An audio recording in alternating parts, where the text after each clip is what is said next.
எல்லாருக்கும் வணக்கம். நான் Hema Subramanian. Welcome to home cooking Tamil. Sandwiches நம்ம எப்போ வேணால் சாப்பிட்லாம். காலையில் breakfast, lunch, dinner, evening snack கூட சாப்பிட்லாம். ஸோ இன்றைக்கி நான் உங்களுக்கு ஒரு அருமையான சாண்ட்விச் ரெசிபி தான் காட்ட போகிறேன். இது நல்ல காரசாரமான உருளைக்கிழங்கு சாண்ட்விச். இதில் நம்ம சீஸ் எல்லாம் போட்டு நல்ல அந்த சட்னியெல்லாம் தடவி நம்ம இது செய்ய போகிறோம். ஸோ வாங்க இந்த ஸ்பைசி ஆலூ சாண்ட்விச் எப்படி செய்கிறதுன்னு பார்க்கலாம்.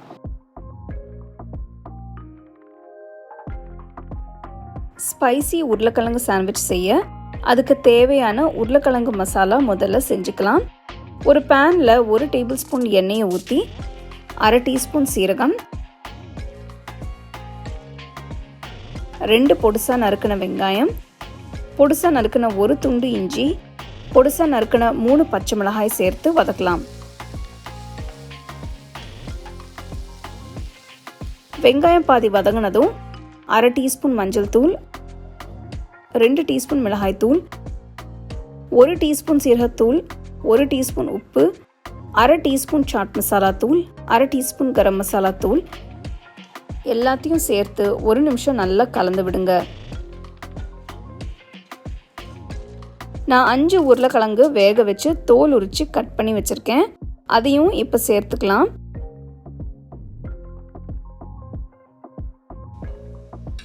உருளைக்கிழங்கு கூட வெங்காய மசாலா மிக்ஸ் ஆனதும் ஒரு மேஷர் இல்லைன்னா கரண்டி யூஸ் பண்ணி நல்லா மசிச்சு விட்டுக்கலாம். உருளைக்கிழங்கு மசிச்சதும் 1/2 கப் வேக வச்ச பட்டாணி சேர்த்து கிண்டி விடுங்க. கடைசியாக கொத்தமல்லி தூவி ஒரு எலுமிச்சை பழத்தோட சாறை ஊற்றி ஸ்டவ் ஆஃப் பண்ணிடலாம்.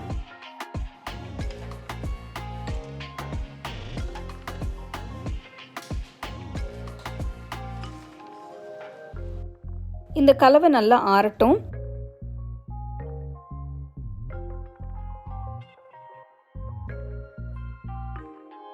சாண்ட்விச் செய்ய நான் 2 ஸ்லைஸ் சாண்ட்விச் பிரெட் எடுத்திருக்கேன்.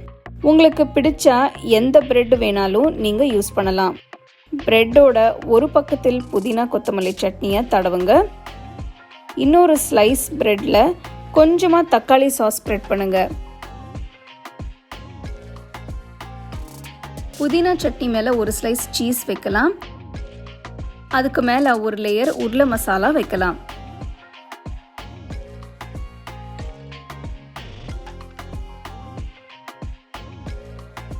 அதுக்கு மேலே ஒரு லேயர் துருவன சீஸ் சேர்த்து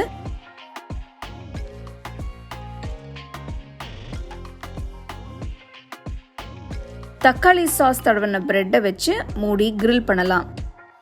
உங்ககிட்ட சாண்ட்விச் மேக்கர் இருந்தால் நீங்கள் அதை யூஸ் பண்ணிக்கலாம். நான் இப்போ ஒரு கிரில் பேன் யூஸ் பண்ணி செய்ய போகிறேன்.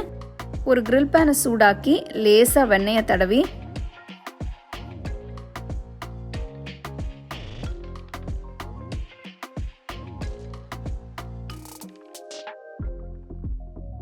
நம்ம செஞ்சு வச்சிருக்கிற பிரெட்டை வச்சு ரோஸ்ட் பண்ணுங்க. பிரெட்டு மேலே கொஞ்சம் வெண்ணெயை தடவி ஒரு பக்கம் ரோஸ்ட் ஆனதும் அடுத்த பக்கம் திருப்பி போட்டு ரோஸ்ட் பண்ணுங்க. ஸ்டோவை மீடியம் ஃப்ளேம்லேயே வச்சு செய்யுங்க.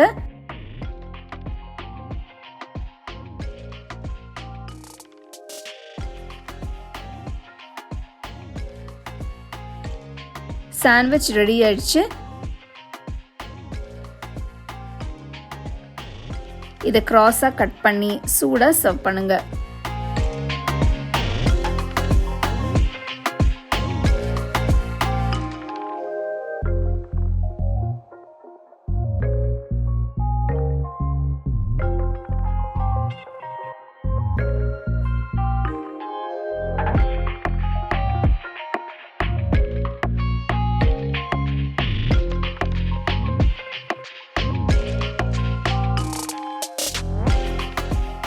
நல்ல காரசாரமான உருளைக்கிழங்கு மசாலா சாண்ட்விச் எப்படி செய்கிறதுன்னு பார்த்துட்டீங்க.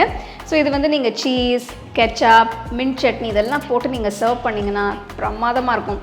கண்டிப்பாக இந்த ரெசிபியை நீங்கள் ட்ரை பண்ணி ரசித்து சாப்பிடுங்க.